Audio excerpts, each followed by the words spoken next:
Isang magandang araw guys and welcome back sa aking channel. Andito naman tayo sa panibagong mukbang. For today's video, meron tayo dito adobong tulingan sa gata. At meron din tayo kanin. Tapos may Sprite po tayo dito na inumin. At may isang slice po tayo dito na mangga. So guys, bago po natin simulan ang ating mukbang, sa mga bago pa lang po dito sa aking channel, don't forget to subscribe, click the notification bell para lagi po kayong ma-notified every time po na may bago akong upload na video. So ano pa inaantay natin guys, nakapaghugas na rin po ako ng aking kamay kaya it's time to mukbang. Kain guys, kain pa tayo. So guys, para po sa inyo nating subo guys, kain pa tayo. Wow!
So guys, bago po magtapos ang aking vlog, magsa-shoutout po muna tayo.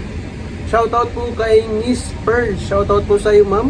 At shoutout po kay Sir Pehan Brothers Vlog, shoutout po sa iyo po. Shoutout din po kay Miss Irene of Palo Leyte, shoutout po sa inyo ma'am. Shoutout din po kay Erica Paragatos from Samar. Shoutout din po kay Ma'am Life in Malaysia. Yan, shoutout po sa inyo dyan ma'am sa Malaysia. At shoutout din po kay Miss Ayam Tolentino from Turkey. Wow, shoutout po sa inyo dyan ma'am sa ibang bansa. Shoutout din po kay Flora May Cormanes. Shoutout po sa inyo ma'am. At shoutout din po kay Miss Raquel Espinosa. Shoutout po sa inyo ma'am. Shoutout din po kay Dreamers Channel. Ayan, shoutout po sa inyo ma'am. At shoutout din po kay Laila Candia. Shoutout po sa inyo ma'am. At kay Miss Men's Life in Nebraska. Salamat po sa inyong full support ma'am. At last but not the least kay Ron Jerry Abines. Shoutout po sa inyo idol. So yun naman po guys, mag-ingat po kayo palagi. Salamat po sa lahat po ng mga nanonood at sa mga viewers po natin dyan sa ibang bansa. Salamat po sa inyong suporta. At sana po sa mga viewers ko po dito, sana po wag po kayo mag-skip ng ads. So yun lamang po guys, mag-ingat po kayo palagi. See you in my next vlog. Bye!